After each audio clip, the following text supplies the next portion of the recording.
Rubrum Arcane by Elias N. Lockne. Read to you by Justin James. Prologue. You cannot control the mind, for it is too all-knowing. It will see through your lies and your secrets. Instead, corrupt the heart, for it is as blind as the mind is knowing, as naive as the scent of spring. Invade the heart, and it will never see what was coming until it is far too late.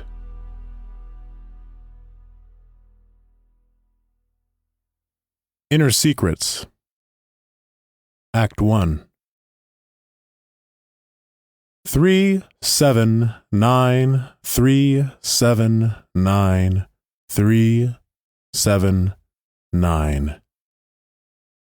The demon was back.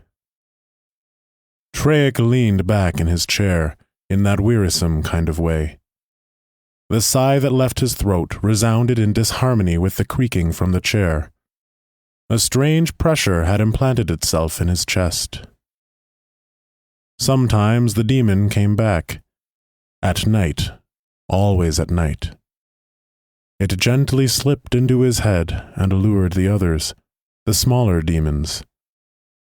He looked down at the large, calloused and scarred hands, and for a second he forgot that they belonged to him. The thick, silver-touched scars were like the veins in bedrock or the slots in an old pine. Treyek used to think that they symbolized all the mistakes he had made in his life, all the demons that refused to leave him. The demons who were his memories, and the memories that were his demons. He scratched his short, bone-white hair and tilted forwards over the little round table he always sat by when he carved. He picked up his crafting knife and what would eventually become the girl's talisman, and continued to carve. 3, 7, 9, 3, 7, 9. First, 3 slow, delicate carvings that left 3 leaf-thin slivers, dancing like snowflakes towards the wooden floor. Then 7, like a gentle wind, just as deep as it should be. Finally, 9, where the blade was in a perfect angle. Not like the dabblers from Armand. Wood crafting had its own magic, and there were rules. There are rules if you want to create something with a soul. There were no exceptions.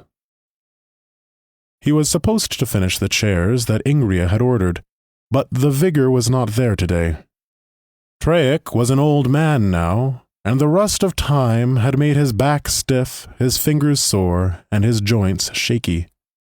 In addition, as a splendid gift to his already heavy mind, the demons were there to torment him today. The memories he would offer a leg to get rid of had been there so long that he had given up the hope of them ever leaving his goddamned head. The biggest demon was also the worst. He always heard it inside of his skull, dancing and making an awful lot of noise, trying to strangle him every night. A dead woman.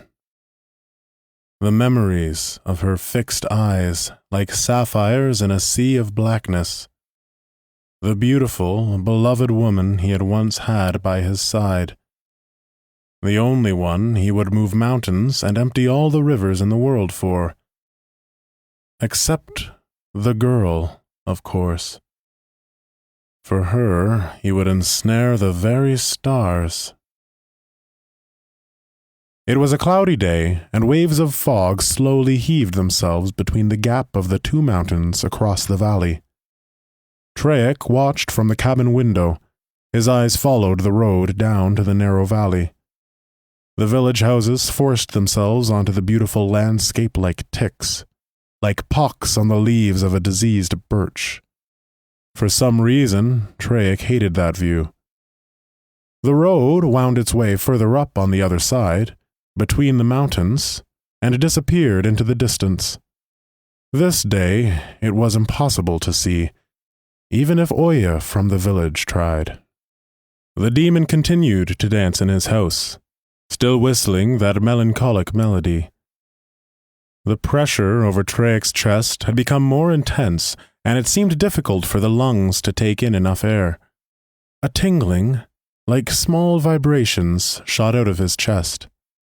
The knife slipped. The metal bended itself deep into the leathery skin above the thumb. The drops of blood hit the leaf-thin wood chips, and for a brief moment, it resembled boats awashed by red waves. Treek swore and put the hand to his mouth. A new scar, a new memory, and somewhere, there in the dark, a new demon.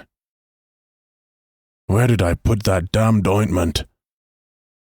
The tingling feeling from his chest continued, and it made him wary, for he had never in his long life felt this feeling before.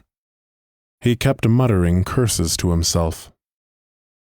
Just as he was about to put the blade in its sheath, he heard something. Outside. The door bashed open, and as it hit the inner wall, the hinges wailed like awoken ghosts. In an instant, his fist tightened around the knife. Without thinking, Treek had risen, turning the chair over in the process. In the doorway stood two men. One of them was veiled by a gray hood, and they both wore daggers in their belts. One of them was mortally wounded.